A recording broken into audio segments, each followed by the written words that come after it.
Comment peux-tu aller chercher les fétiches ou entrer dans une loge et vivre dans la distraction sans pour autant savoir comment vivre dans cette loge-là? Je suis en train de parler à la manière des hommes. Est-ce que je suis avec vous?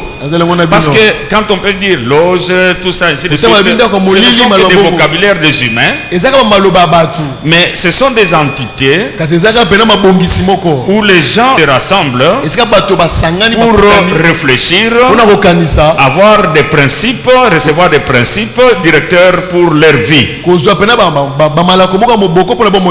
Alléluia. Amen. Et le christianisme, je peux bien dire que c'est plus que ces loges-là occultes.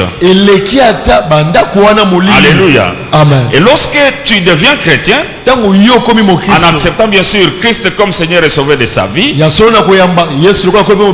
que tu fasses tout pour comprendre comment marcher dans le christianisme et réussir dans le christianisme. Renard Bonke avait coutume de dire que lorsque nous serons au ciel, nous nous étonnerons du fait que nous n'avons pas même utilisé les 5% de potentialité que Dieu avait pour les chrétiens dans le monde. Nous nous rendrons compte que nous avons vécu une petite vie alors que Dieu avait pour nous en réserve une très grande vie. Et la raison en est que chacun de nous n'était pas observateur. Il ne réfléchissait pas beaucoup sur la voie qu'il a accepté ou bien qu'il avait accepté de pouvoir suivre. Alléluia. L'autre fois là, je vous avais dit que mon grand frère était devenu rosicrucien. Et dans ce monde-là, on n'accepte pas n'importe qui. Parce que il y a certaines personnes qui ne sont pas capables de comprendre leur philosophie. Et Jésus a dit ceci: ce peuple a rendu son cœur dur, de peur qu'ils ne comprennent. Et en comprenant qu'ils ne se convertissent, et en se convertissant, que je ne les guérisse. Alléluia. Amen. Lorsque l'on comprend, l'on se convertit. Et ici je ne parle pas seulement de la conversion de cette foi-là qui amène quelqu'un au ciel, mais on peut aussi se convertir de la manière de faire les choses. Alléluia. Vous savez que lorsque Dieu a répandu les déluges sur la terre, après que quand Noé lui a offert un sacrifice, la Bible dit Dieu s'est repenti. Alléluia. D'avoir tué l'homme. C'est-à-dire que Dieu avait regretté. Pourquoi était-il obligé d'en arriver là? C'est-à-dire que Dieu s'est dit, je ne ferai plus les choses de cette manière-là. Dieu s'est repenti. Il a changé sa façon de voir et de faire les choses. Et cela c'était à cause du sacrifice de Noé. Est-ce que je suis toujours avec vous? La semaine passée je vous ai dit, le sacrifice de quelqu'un attire la présence d'un être surnaturel. Ici dans le christianisme, il s'agit du Dieu tout-puissant. Il ne s'agit pas du diable, il ne s'agit pas des démons. Parce qu'un chrétien, lui, un chrétien ne peut pas être serviteur ou servante de démons. Alors aujourd'hui je veux donc nous parler de ce sacrifice qui vient en appui à la prière de la personne. Salomon est le fils héritier de David. Nous le savons très bien. Vous savez, pour que Dieu choisisse quelqu'un pour présider à la destinée d'un peuple, des fois il ne s'agit pas des mérites de cette personne-là. Si on pouvait voir des fils de David, premièrement, Salomon était le fils d'une femme adultérienne. La femme de quelqu'un que David avait pris. Deuxièmement, Salomon n'était pas le fils aîné de David. Le fils aîné de David, en principe, c'est l'aîné qui est l'héritier, le prince héritier. Et après, avant Salomon, il y en avait plusieurs comme ça. Alléluia. Amen. Quand David a engrossé cette femme-là, Dieu n'a pas permis à l'enfant que David avait avec cette femme-là de vivre. Et malgré les intercessions de David, Dieu n'a pas laissé vivre cet enfant-là. Mais quand Salomon est venu de cette même femme-là, Dieu a laissé l'enfant vivre et il a fait même des promesses sur cet enfant-là. Frère bien-aimé dans le Seigneur, d'où que tu viennes, alléluia, quelle que soit ta nature, ta couleur, ta taille, Dieu ne choisit pas comme les hommes choisissent. Alléluia. Vous savez, souvent dans des mariages, quand les hommes sont là, vous pouvez voir les autres femmes qui regardent l'autre femme. Il dit que c'est celui-là l'homme qui l'a choisi. Oui. Regarde cet homme en question avec des gros yeux comme ça. Alléluia. C'est toi qui vois des gros yeux. Mais la femme là, elle n'a pas vu de gros yeux. Alléluia.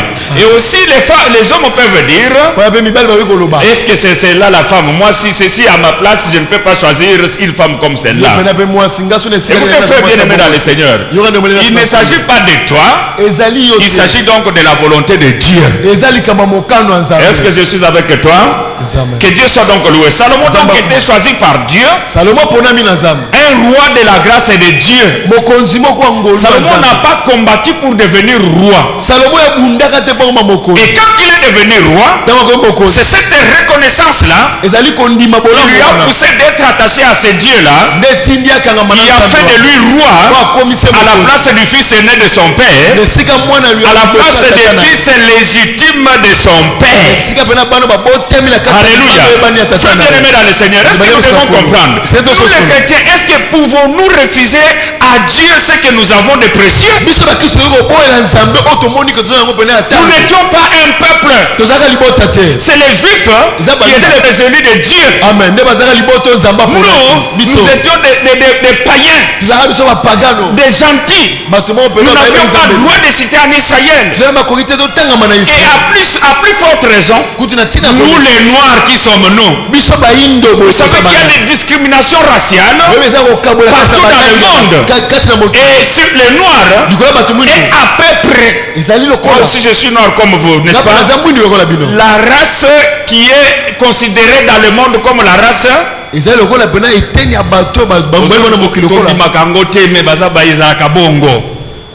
le nouveau président américain, dans ses entreprises, il n'accepte pas les Noirs. Dans ses hôtels, il n'aime pas les Noirs. Alléluia. Bon, bien sûr qu'il élargit un peu, mais c'est surtout pas les Noirs. Et des fois, il y a un musicien de notre époque qui a chanté que Mutumundo Uti. C'est que mwanga na matete qui a chanté ça. Mutumundo Uti wapi?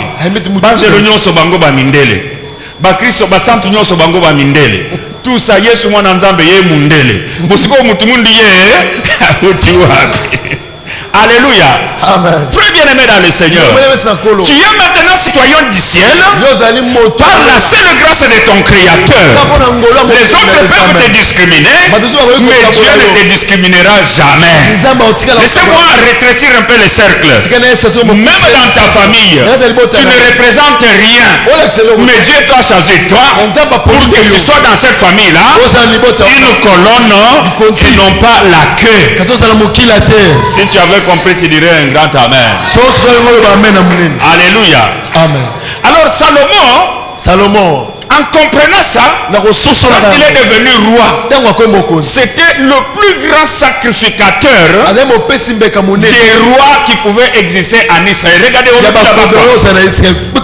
il est parti à Gabaon pour montrer son amour au Seigneur. Il n'était pas parti pour faire une quelconque demande, mais il était parti pour montrer son amour au Seigneur. Et il a offert 1000 holocaustes. 1000 holocaustes qu'il a offert là-bas à Gabaon. Alors regardez, quand Dieu a vu ces sacrifices-là, Dieu s'est proposé maintenant à Salomon. Vous savez, lorsque quelqu'un s'offre un sacrifice, lorsque quelqu'un offre des sacrifices à Dieu, Dieu se propose à cette personne-là.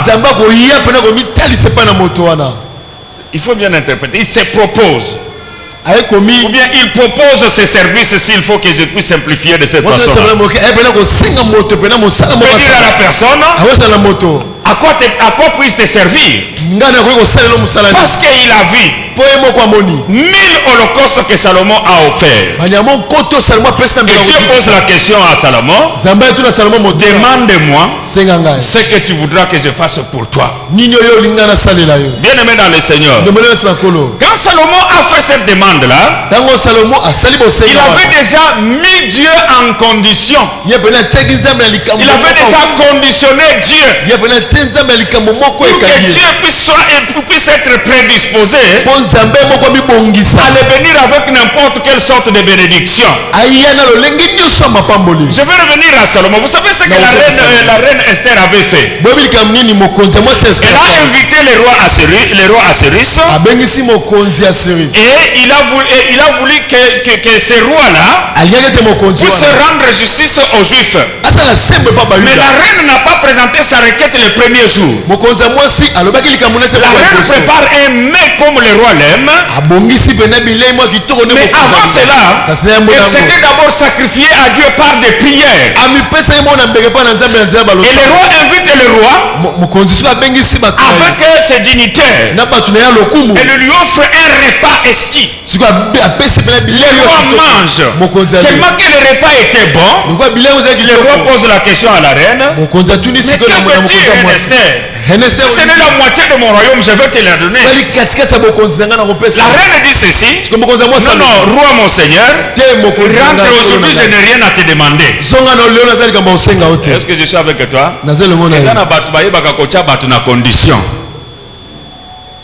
Je vous avais parlé l'autre fois là d'un grand homme d'affaires de ma province. Lorsqu'il voulait marier une métisse qui de surcroît était plus jeune que lui, très jeune à l'âge de ses enfants. Quand il s'est proposé, la fille d'abord a refusé parce que c'était vraiment à l'âge de ses enfants. Deuxième chose, cet homme-là, bon, laissez-moi vous dire qu'il n'était pas beau de figure. Là, j'ai réfléchi un peu parce que la beauté est relative, n'est-ce pas? C'est la raison pour laquelle. Mais pour la fille là, l'homme là n'était pas beau de figure, sauf qu'il a... Alors, la fille a refusé des avances. Ensuite, l'homme s'est adressé au papa. Le papa lui dit: mais toi tu es sorcier bien comment? Cet enfant peut avoir l'âge de ta fille, de tes enfants. Alors l'homme s'est adressé au grand frère de la fille, qui étaient aussi des adolescents comme la fille. Et tout le monde l'a refusé. Vous savez ce que l'homme fit? Il a commencé à faire la démonstration des offrandes et des sacrifices. Il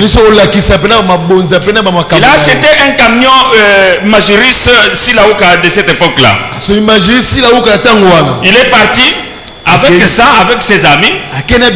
Et il a dit non, avec ça, avec ses amis. Et il dit au père de la fille: Tao, machine singa. Donc lui ne comprend rien. Camion yangoyo, papa, camion yangoyo. Et le papa regarde, il dit que machine singa, mais c'est quoi? Non, je suis venu t'offrir seulement ce camion. Ce n'est même pas le problème de l'enfant, tout ça, c'est le suite, mais je t'offre seulement le camion. Et il est parti, il a laissé le camion là-bas. Le papa qui était juste un petit fonctionnaire là, travaillait chez le prêtre à la Caritas. Il se voit maintenant propriétaire d'un camion qu'il a eu sans pour autant dépenser de l'argent. Il passe encore un mois, il revient avec une voiture Corona. Il vient et dit papa, mais la voiture elle est là. Il prend cette voiture ici, elle peut te servir. Le papa commence à réfléchir, mais est-ce que cet homme ici c'est d'une manière désintéressée qu'il vient avec ça? Alléluia. Amen. Et puis il revient encore, il achète la parcelle pour cette famille-là. Alléluia. Amen. Et c'est là qu'il pose maintenant le problème. Il dit ceci: pourquoi vous me refusez cet enfant? Aussi au les camions, au les voitures, au les na parcelle. Alléluia. Le papa commence lui-même maintenant à conditionner sa fille. Or, en voulant épouser cette fille-là, elle devenait 5e bureau de ce monsieur-là. Parce que le monsieur en avait déjà 4. Parmi lesquels il y avait ma cousine. Ma cousine était 3e. Il y avait une autre métisse 4e. Et la fille-là devrait être une deuxième métisse dans les femmes de ce monsieur-là. Et c'est le papa maintenant qui négocie avec la fille pour conditionner la fille. Il dit que tu vois bien, c'est le mariage, c'est un homme comme seulement des hommes, tout le monde là, et ce n'est pas un problème, et ainsi de suite. Et en fin de compte, la fille était d'accord d'aller à ce mariage-là, 5e bureau. Cette demande de ce monsieur-là, plus au papa, à la fille et aux frères, à cause des différents dons, des différents sacrifices que cet homme-là a offert à la. Alléluia.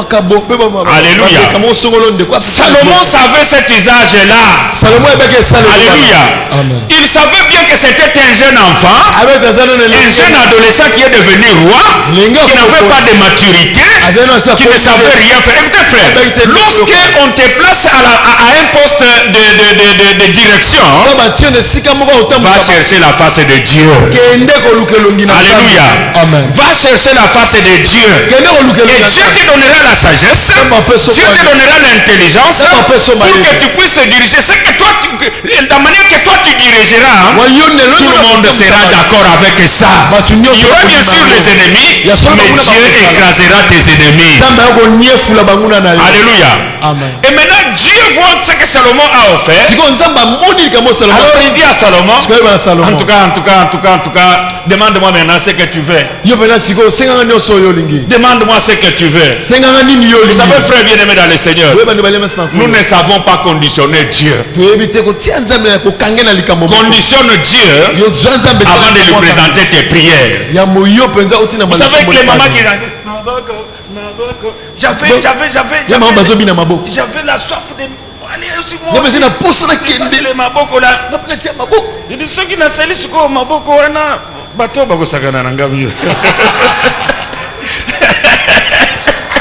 Alléluia. Amen. Alléluia. Mais na salaka maboko na ndenge na ngata unatika na kana biro na boye bakate maboko ndenge na salaka. Amen. Est-ce que je suis avec vous? Oui, mais je danse devant le Seigneur, ce n'est pas devant vous. Ah oui, là, pasteur Ogui dit que oui, c'est notre école. Alléluia. Amen. Frère bien-aimé dans le Seigneur, mettons Dieu dans les conditions telles que il puisse se proposer à nous. Ici c'est Dieu lui-même qui se propose à Salomon pour lui dire qu'il demande maintenant. Vous savez, il y a des choses, frère, que tu peux vivre des grandes choses.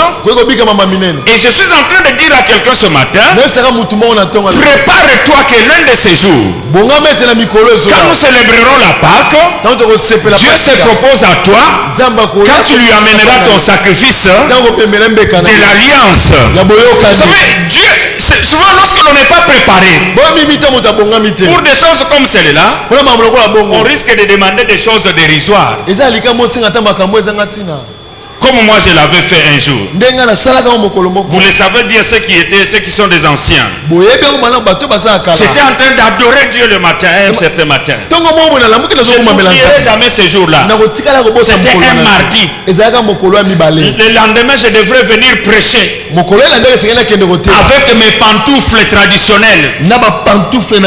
C'est-à-dire que ces pantoufles-là blancs, ce n'étaient pas les pantoufles relax comme les gens portent relax. Mais c'était les pantoufles de pointe. Je pouvais les laver le mardi, les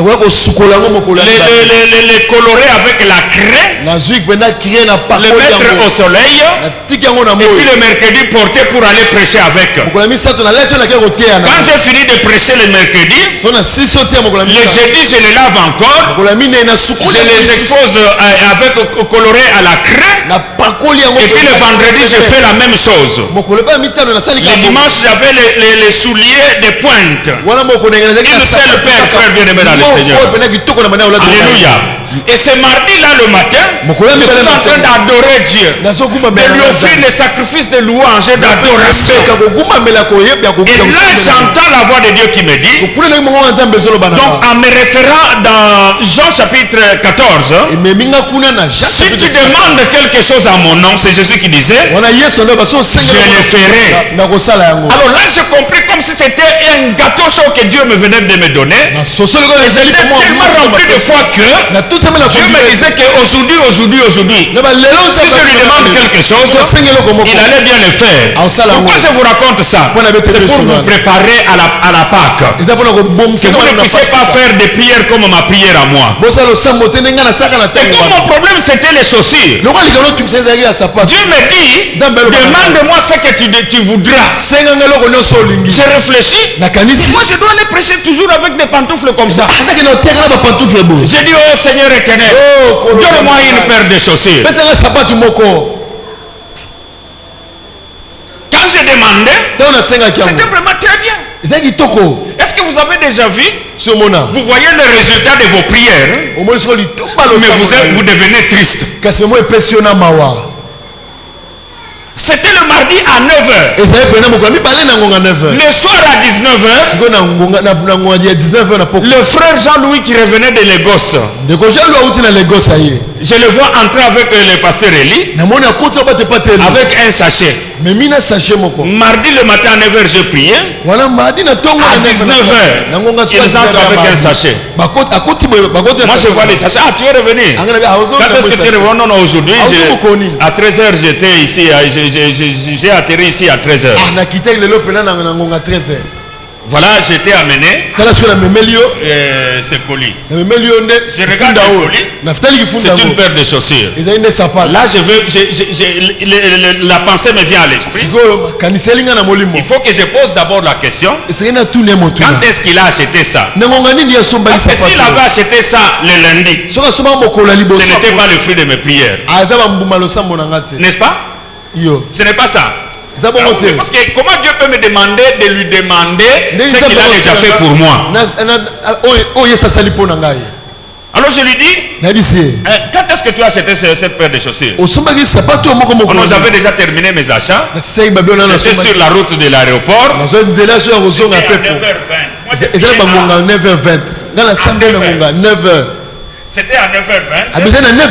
Je me suis rappelé que je ne t'ai rien apporté. J'ai demandé au chauffeur, est-ce qu'il y a-t-il une boutique quelque part ici? Et du coup, il m'a montré une boutique de luxe quelque part. Et nous sommes entrés là-bas.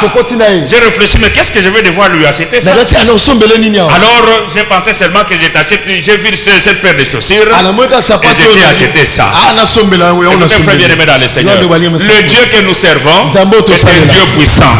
Le Dieu que nous servons est un Dieu qui répond à la prière. Alors quand il m'a rapporté cette histoire-là, j'étais devenu tout triste. J'ai dit, pourtant il m'avait donné l'occasion de pouvoir avoir des millions, ou avoir même une parcelle, ou de grandes choses. Mais moi je ne sais qu'est-ce que j'ai demandé. Seulement une paire de chaussures. Je ne referai plus une chose pareille. Parce que maintenant,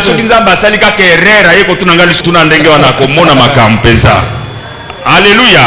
Amen. Je suis en train de préparer l'épouse de Jésus. Parce qu'à la Pâque, il est possible que tu entendes cette parole-là. Quand tu offriras ton sacrifice, Dieu sera déjà mis en condition pour pouvoir te poser la question comme à Salomon. Maintenant que j'ai eu les sacrifices, j'ai senti l'odeur agréable des sacrifices. Demande maintenant ce que tu veux que je fasse pour toi. Et que cette Pâque sera célébrée sous le signe de la délivrance par le sacrifice de Jésus. Alléluia. Amen. Et quand Salomon présente sa prière, Dieu était déjà prédisposé. Tout ce qu'il pouvait dire là, regardez, lui n'a demandé que l'intelligence et la sagesse.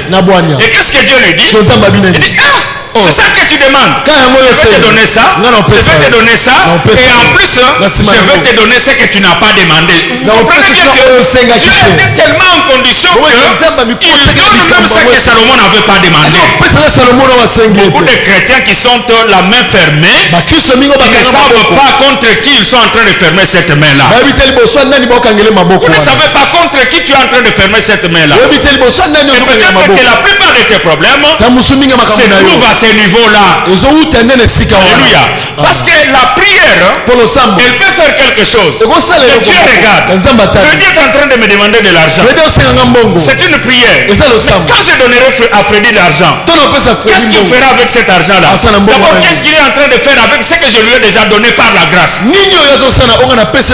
regarde Freddy, il n'aime pas payer ses dîmes. Ce n'est pas toi. Freddy, il n'aime pas payer ses dîmes. Freddy, lorsque l'on fait des collectes spéciales, il n'aime pas prendre part à ces collectes-là.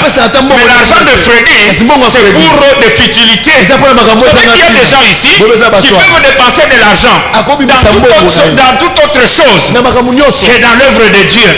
Lorsqu'il s'agit de faire les offrandes, alors les doigts commencent à avoir les yeux.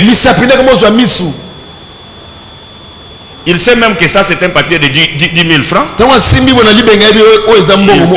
regarde pas la poche. Lorsqu'il sort, c'est le plus petit papier, le papier de moindre valeur de tous ces papiers-là.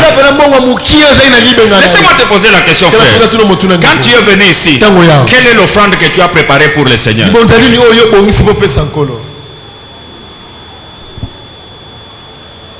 Vous voyez, la personne donne une moindre offrande.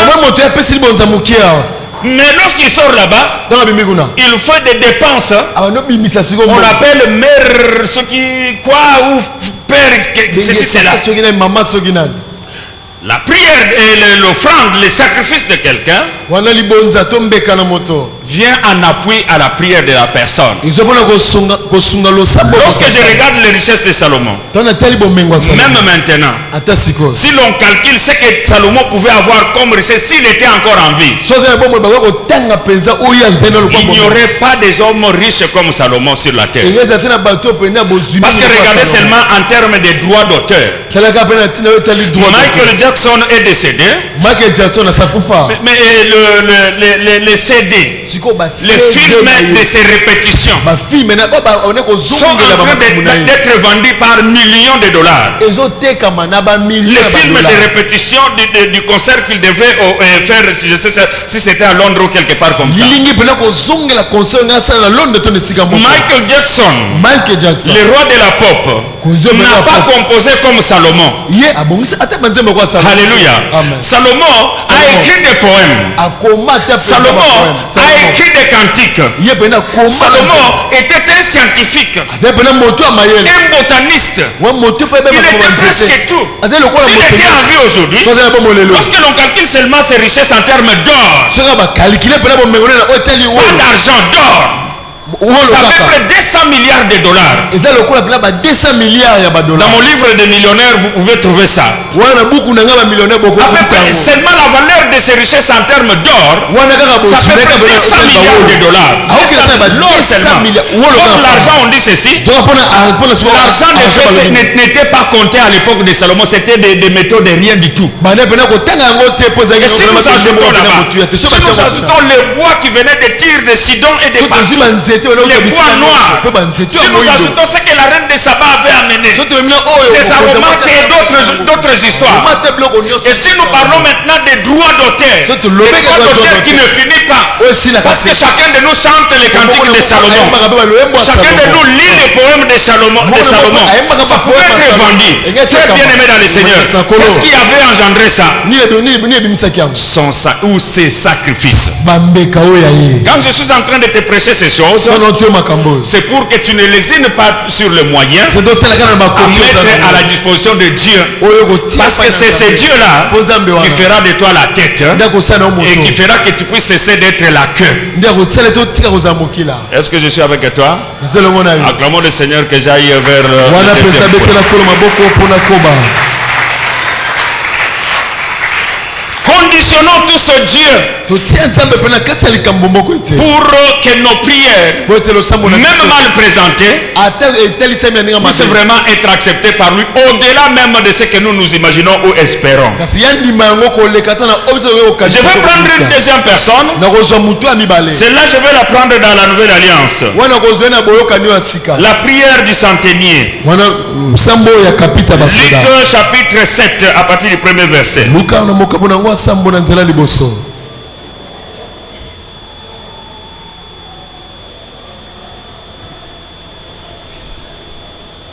Je lis au nom de Jésus. Luc chapitre 7.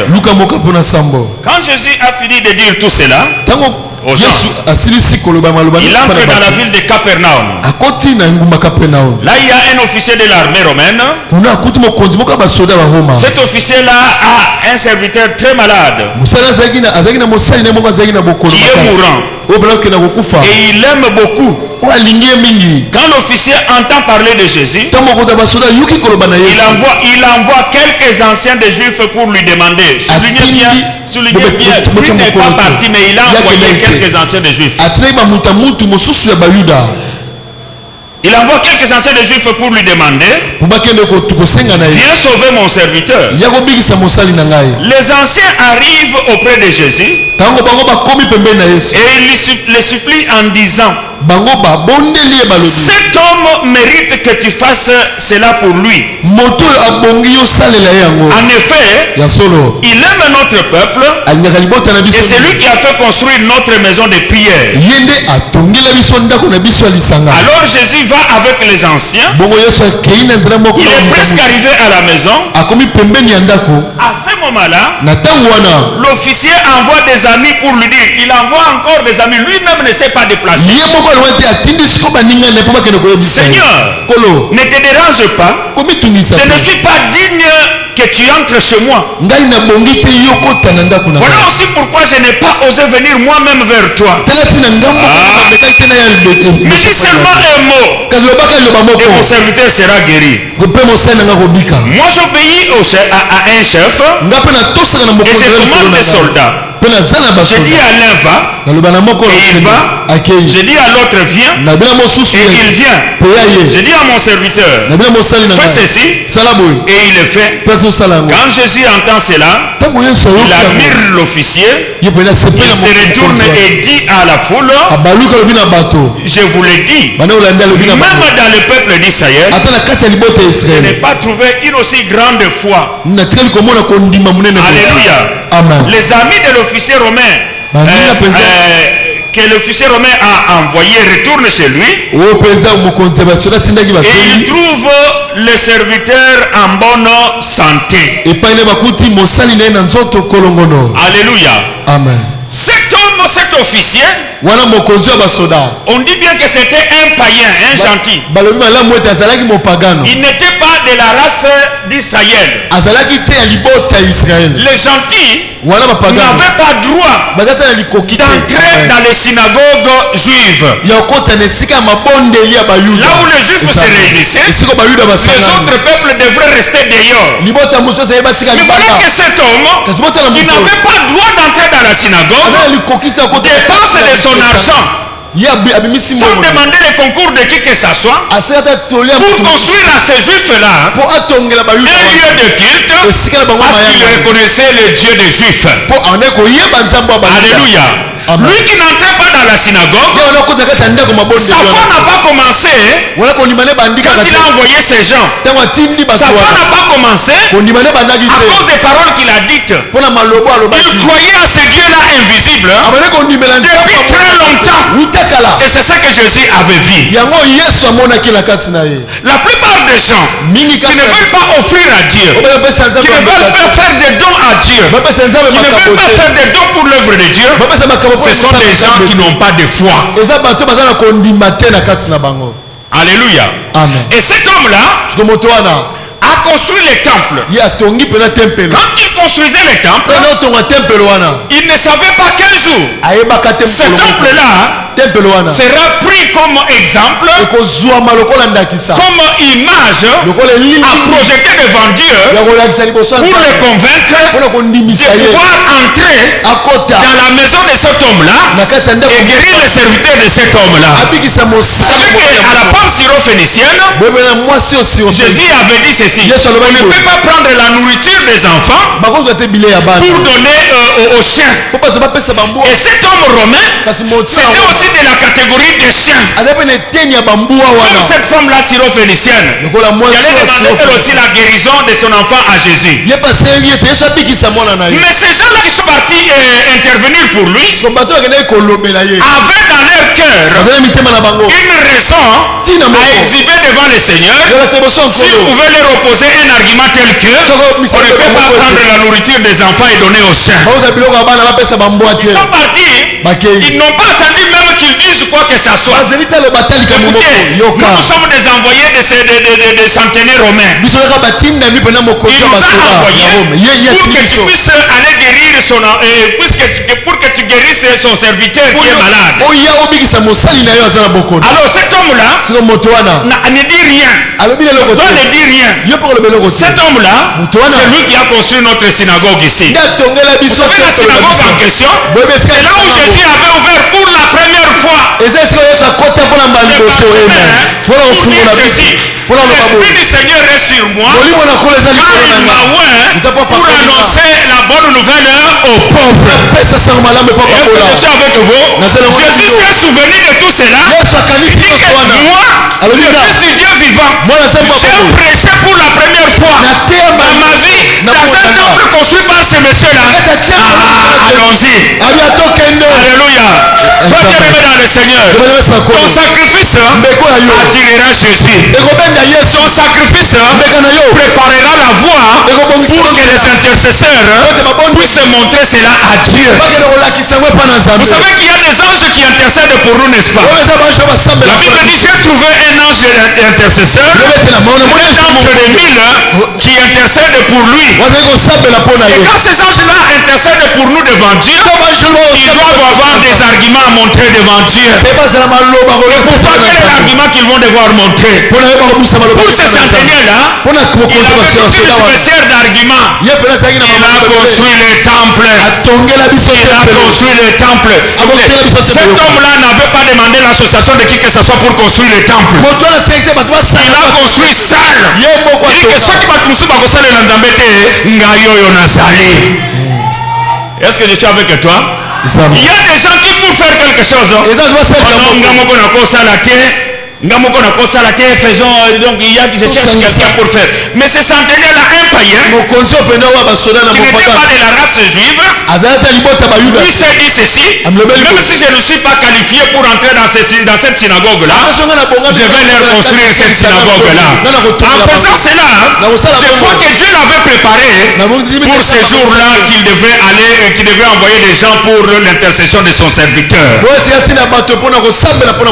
que je suis avec vous, frères? Dis amen, je vais devoir continuer. Pendant que Jésus-Christ est allé, ce centenier a entendu arriver. Donc il envoie donc une autre commission. Allez lui dire que moi je suis un païen. Je ne suis pas digne qu'il entre dans ma maison. C'est la raison pour laquelle je ne suis pas venu moi-même. Jésus-Christ était disposé, même si cet homme-là se trouvait indigne, d'aller vers lui à cause de son sacrifice. Alléluia. Amen. Frère bien-aimé dans le Seigneur, le sacrifice de quelqu'un, à-t-il l'être suprême, l'être surnaturel, préparant les conditions pour la réception de ses prières. Que Dieu te bénisse. Alléluia. Amen. Alors l'autre commission va. Il dit Seigneur, nous venons de la part de l'officier. Il a dit ne viens pas. Je ne suis pas digne que tu entres dans ma maison. C'est la raison pour laquelle je ne suis pas moi-même venu. Mais là où tu es seulement, dis seulement un mot et mon serviteur sera guéri. Alléluia. Amen. Le sacrifice de quelqu'un permet donc à Dieu de sortir la parole adéquate, parce que l'homme ne vit pas seulement de pain, mais il vit de toute parole qui sort de la bouche de Dieu. Or la parole de Dieu contient aussi les promesses de Dieu. Alléluia. Contient les promesses de Dieu. Celui qui offre sa vie à Dieu, celui qui offre ses biens à Dieu, celui qui se livre pour Dieu, Dieu sortira toujours des paroles. Même pour la dîme, lorsqu'on dit que j'ouvrirai pour vous les écluses des cieux et je répandrai sur vous la bénédiction en abondance. Vous pensez que Dieu répand l'argent comme ça? Qui a déjà vu Dieu lui répandre de l'argent comme ça? Ce que Dieu veut dire là, j'ouvrirai pour vous les écluses des cieux, je vous enverrai des idées qui feront que vous puissiez réussir dans votre vie. Et tout le monde dira de vous que vous êtes heureux. Lorsque tu offres ton sacrifice à Dieu, tu prédisposes Dieu à ta prière, à répondre favorablement à ta prière. Certaines des prières des gens ne sont pas exaucées parce que ce sont des gens qui ne savent pas comment attirer Dieu dans leur vie. Je suis toujours avec toi, mon frère. Que Dieu te bénisse. Prépare-toi pour la Pâque. Prépare bien cette offrande-là. Ne donne pas une offrande de mauvais cœur. Ne donne pas une offrande de rien du tout. Une offrande de cimetière de païens.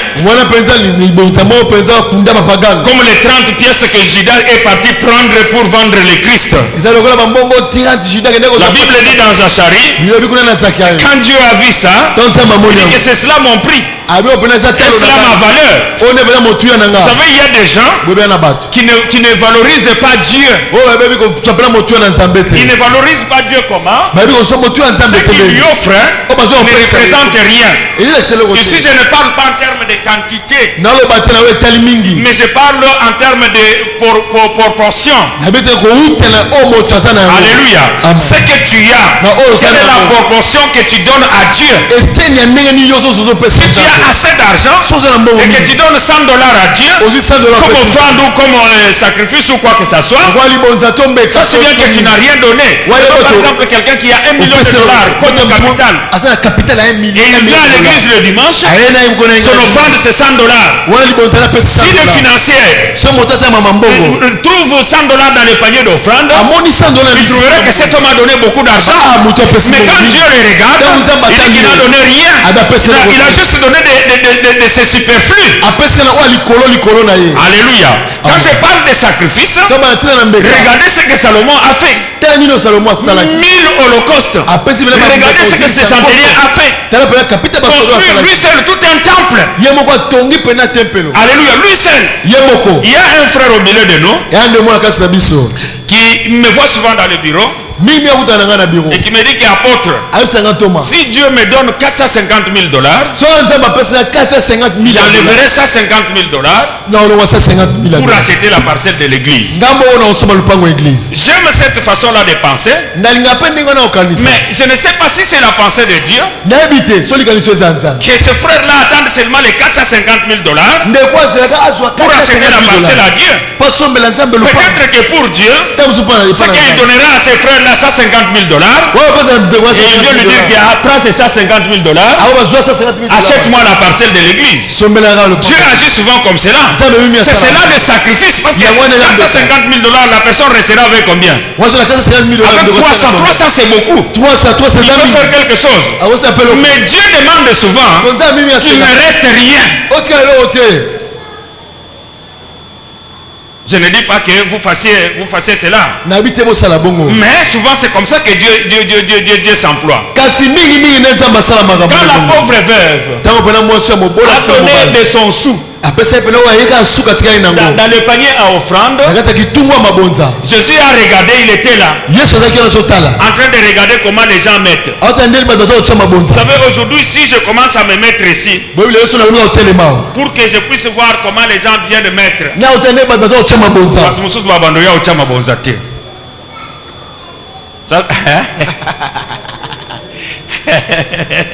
et puis deuxième chose, les gens sortiront, ils diront comme mon neveu là. Mon neveu là me posait la question.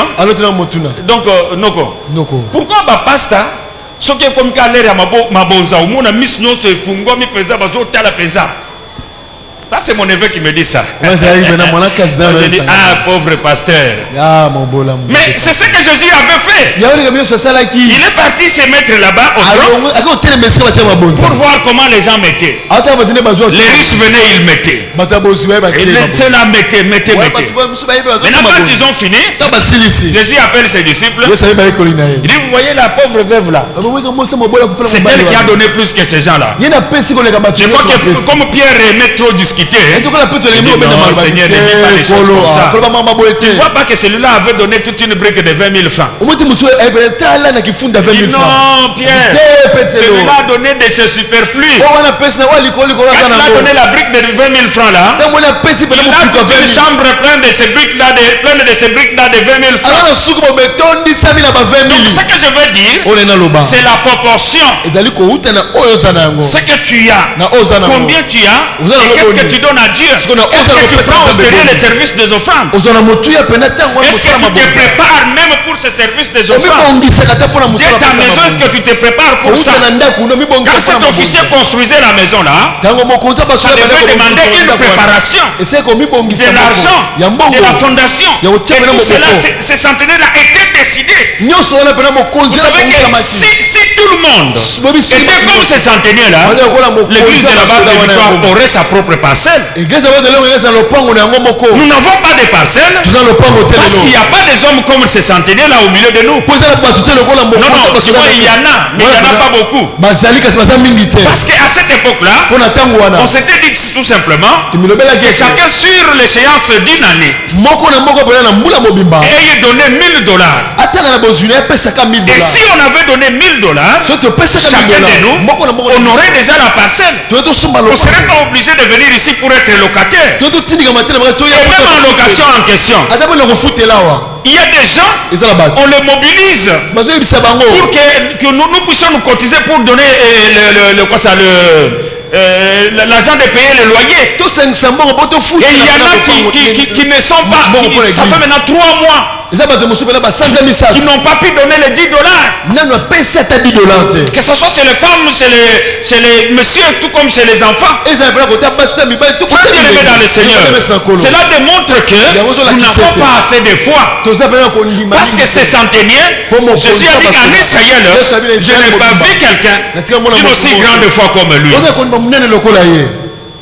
10 $, frère. Je pense que mensuellement, tu ne peux pas manquer 10 $ à donner. L'autre fois, lorsque nous étions là-bas à Yaouma, il fallait juste 5 $ pour payer le loyer. Mais il y a des Surtout les papas.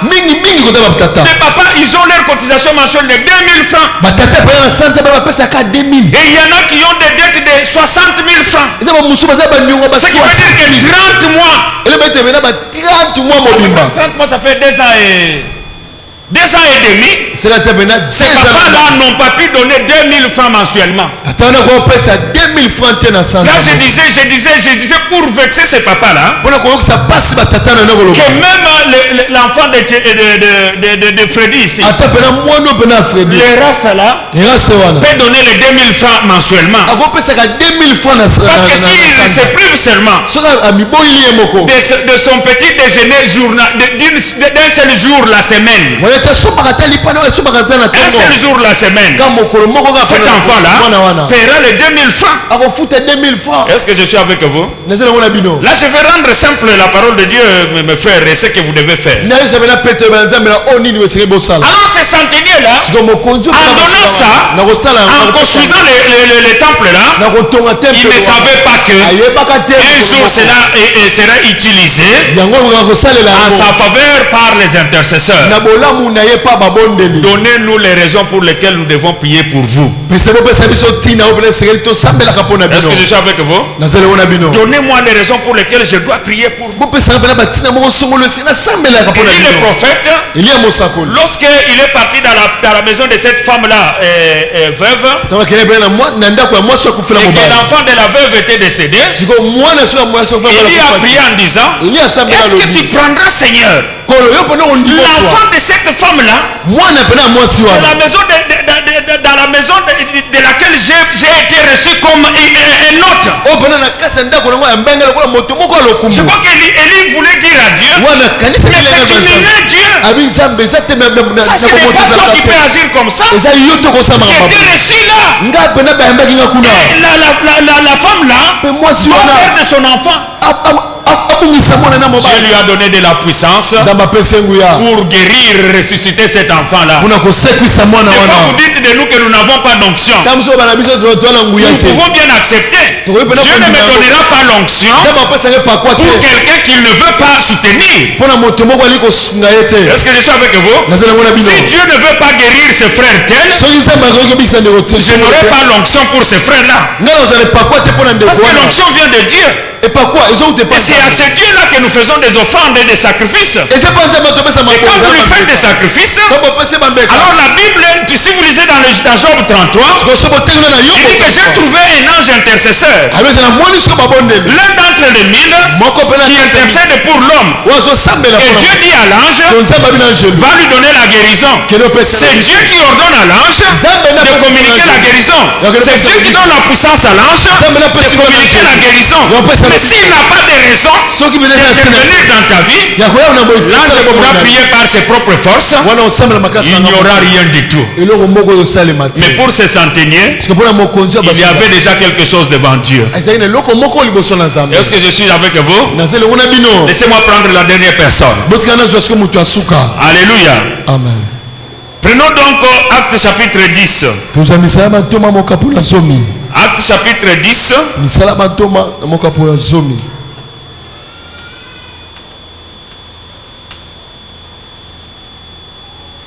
Nous sommes à partir du premier verset jusqu'au 4e. À Césarée, il y a un homme appelé Corneille. Il est officier dans le régiment romain appelé régiment italien. Avec toute sa famille, il adore Dieu fidèlement. Il aide beaucoup les pauvres du peuple juif et prie Dieu régulièrement. Un jour, vers 3h de l'après-midi, un ange de Dieu se montre à lui. Corneille le voit clairement. L'ange entre chez lui et lui dit, Corneille. Celui-ci regarde l'ange et il a peur. Il dit, qu'est-ce qu'il y a, Seigneur? L'ange lui répond, Dieu a accepté tes prières et les dons que tu as fait aux pauvres et il ne t'oublie pas. Alléluia. Amen. Dans la parole de vie, dans l'église, on dit, il s'est souvenu de cela. Mais ici, dans la parole de Dieu, il ne t'oublie pas. Les sacrifices de quelqu'un appuient ses prières. Corneille, c'était un autre Romain qui n'était pas du peuple juif. Mais lui s'est vertué à faire des dons et à prier régulièrement. Et ce jour-là, l'ange vient visiter Corneille pour lui dire ceci. Lorsque Dieu te regarde, il a vu deux choses. Il a vu tes prières et il a vu tes sacrifices. Il a vu tes dons que tu fais aux uns et aux autres. Frère bien-aimé dans le Seigneur, il y a des gens ici qui savent bien parler, mais qui ne savent pas poser des actes qui peuvent attirer la présence de Dieu. Alléluia. La prière seule ne suffit pas. Il faut la faire accompagner, frère. Dieu envoie cet ange informé et à Corneille. Je me suis souvenu de deux choses, Corneille. Tes prières, je les ai acceptées, et tes dons aussi. Maintenant, voilà ce que je vais faire pour toi. Je vais te sauver. Et quand Pierre est allé dans la maison de Corneille, non seulement que Corneille était sauvé, mais Corneille a reçu le baptême du Saint-Esprit sans pour autant demander. Il y a plusieurs personnes ici qui ont fait des demandes d'être remplis du Saint-Esprit, de parler dans les autres langues, mais qui n'ont pas encore reçu. Mais Corneille a reçu sans qu'il ait demandé quoi que ce soit à Dieu. Est-ce que je suis avec toi? Tes prières et tes aumônes sont arrivées vers moi. Je les ai reçus et je ne t'oublierai pas. Frère bien-aimé dans le Seigneur, les actes que nous allons poser à la Pâque feront que Dieu se souvienne toujours de ce que nous ferons, de ce sacrifice-là de l'Alliance, pour ne pas nous oublier. Et quand Dieu parle de nous, il parle aussi de toute notre postérité. Si tu veux que Dieu se souvienne favorablement de toi, pose ces actes-là sacrificiels. Corneille les avait posés à son temps. Dieu s'en est souvenu, Dieu avait vu cela et s'en est souvenu et lui a promis un attachement indéfectible. Dieu s'attachera à toi à cause de cela, mon frère et ma soeur. Laissez-moi terminer cette pensée. Ma prédication de ce matin par un témoignage, je crois que c'est le frère Guilain qui me l'a envoyé à l'internet, sur le WhatsApp. Alors il y avait quelqu'un qui était un vendeur ambulant. Il vendait ces histoires-là pour pouvoir payer ses frais académiques. Un jeune homme. Un jour, il était fatigué. Il n'avait pas vraiment fait de grosses ventes ce jour-là. Alors, il est arrivé dans une maison. Il a demandé de l'eau à boire parce qu'il était tellement fatigué. Maintenant, la femme qui est venue lui servir, au lieu de l'eau, il lui a amené un verre de lait très frais. Vous savez qu'ici à Kinshasa, offrir à quelqu'un de lait, c'est vraiment difficile. Hein? Il y a un ami qui est en Afrique du Sud qui m'a rapporté une histoire d'un autre ami pasteur qui lui a fait quelque chose que je qualifie de cruel et de bêtise, de bêtise. Dit que mon ami, est-ce que tu sais que je suis parti chez notre ami là, le pasteur? Je suis assis et nous sommes assis avec lui d'ailleurs. C'était à Mbujimaï. Nous causons. Mon ami là entre dans la maison. Et il va rester là-bas pendant longtemps. Sa femme vient avec le thé d'ailleurs. Il me sert le thé avec le pain non beurré et le thé rouge qui n'était pas tellement sucré. Je suis en train de manger. Mais je vois mon ami qui ne sort pas. Alors je me décide, quand j'ai terminé, je voulais quand même aller à un autre rendez-vous. Parce que celui-là qui rapporte l'histoire était quinoa ici. J'étais à mission évangélique en Bujimaï. Alors ce matin-là, il est parti chez l'autre ami pasteur là. Alors maintenant, je voulais partir parce que j'avais un autre rendez-vous. Et tu sais comme moi je suis là, ça c'est l'ami là qui dit. Je suis en train d'appeler tel. J'entre au salon, je trouve que mon ami là est en train de déjeuner avec l'omelette, avec du lait, avec des saucisses, des choses comme ça sur la table. Oh, ami, moi on me sert avec le thé rouge d'ailleurs. Et toi tu as de bonnes choses ici.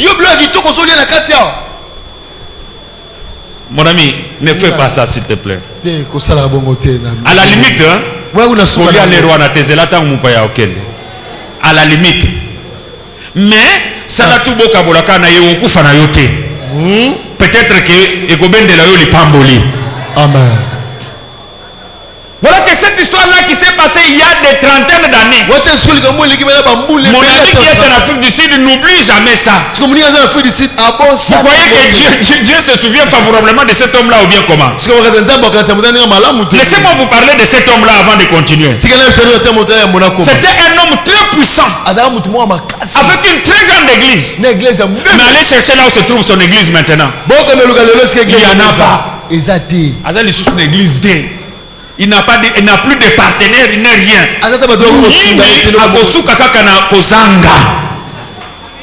Est-ce que je suis avec vous? Ça, je vous dis la vérité. Mobange na ye kozala suki pembe ya babola. Odi kesu ezaka na suki pembe mususu ya bien.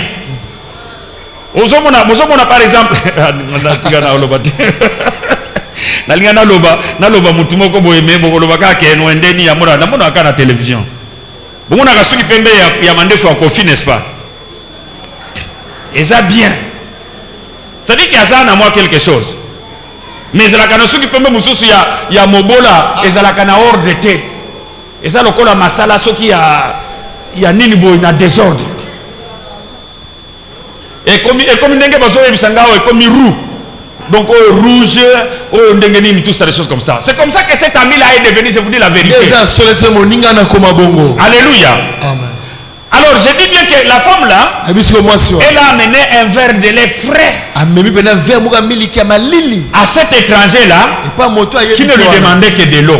Cet homme là a bu. Quand il a fini de boire, il pose la question à la femme. Pour ça je te dois combien? Parce qu'il savait que le lait on ne donne pas gratuitement à quelqu'un. L'eau on peut donner, mais le lait ça peut être à vendre. Alors la femme lui répond, notre maman nous a appris qu'il ne faut jamais demander de l'argent pour un service qu'on a rendu à quelqu'un. Alléluia. Amen. Et ce jeune homme a remercié la femme et puis il est parti. Quelques années, une vingtaine d'années plus tard, l'homme là, donc il y a une malade de ce village là. Cette dame là tombe malade. Et dans cette contrée là, il n'y avait pas de médecin qui pouvait guérir cette femme là, des spécialistes. Alors il fallait partir dans une autre ville parce que c'est là que se trouvaient des spécialistes. La femme va dans un hôpital et l'on appelle des spécialistes. Quand maintenant l'un des spécialistes arrive, il pose la question à la femme: quel est ton nom? Tu es d'où? Ainsi de suite. La femme cite le nom de la ville là. Et il cite son nom. Alors le médecin n'a rien dit. Alors il a commencé à soigner cette femme-là comme si c'était son cas personnel. Il a soigné la femme, il a soigné la femme. Et en fin de compte, on a sorti la facture. Quand on a sorti la facture, on a trouvé que c'était vraiment exorbitant. Que cette femme-là n'avait pas de moyens pour pouvoir payer ces frais-là. Elle a regardé la facture. Elle a trouvé, mais qu'est-ce que je vais devoir faire? Comment vais-je payer ça? Et puis le jour de la sortie, on vient lui dire, tu peux partir. Il dit, mais je n'ai pas encore payé la facture. Il dit, mais tu n'as pas regardé derrière la facture. La femme avait juste lu le montant, mais il n'avait pas tourné. Il y a les versos,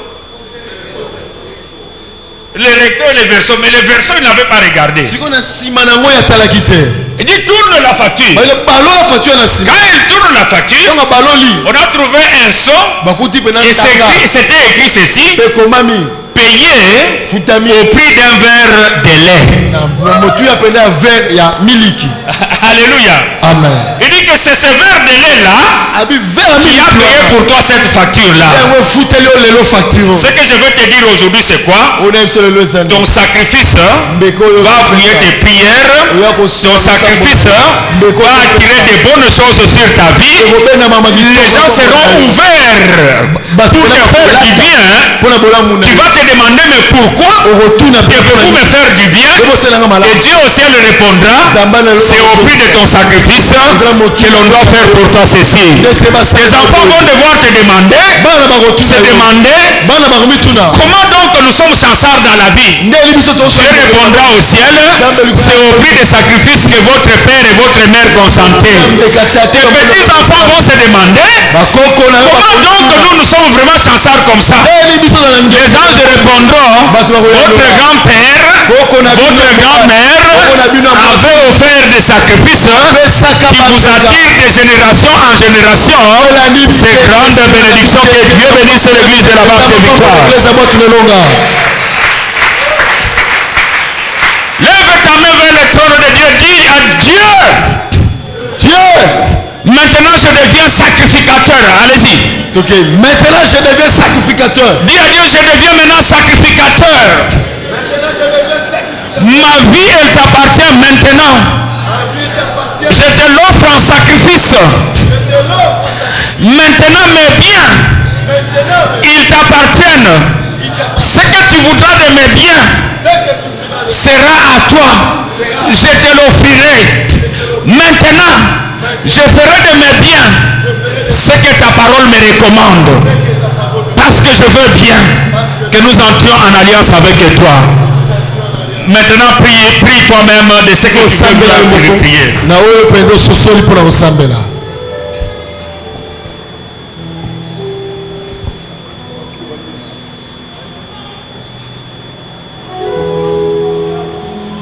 Oh Seigneur éternel, merci. Merci pour ta grâce, merci pour ta bonté. Merci pour chaque frère que je t'offre en sacrifice. Cette église de la barque de victoire, je te l'offre en sacrifice, oh Dieu. Avec l'odeur agréable du sacrifice du Christ. Lève-toi, Seigneur Dieu Tout-Puissant, entre en alliance avec tout un chacun. Avant même ce jour-là, Seigneur, une bonté que nous allons devoir proclamer les prescriptions, les prescrits, les principes de l'alliance. Gloire à ton nom, alléluia. Oh,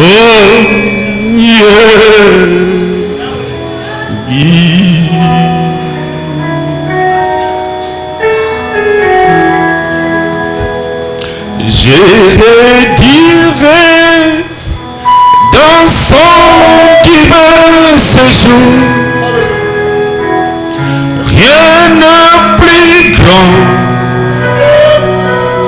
que son amour. Je dirai dans son divin séjour, rien n'est plus grand que son amour. Alléluia.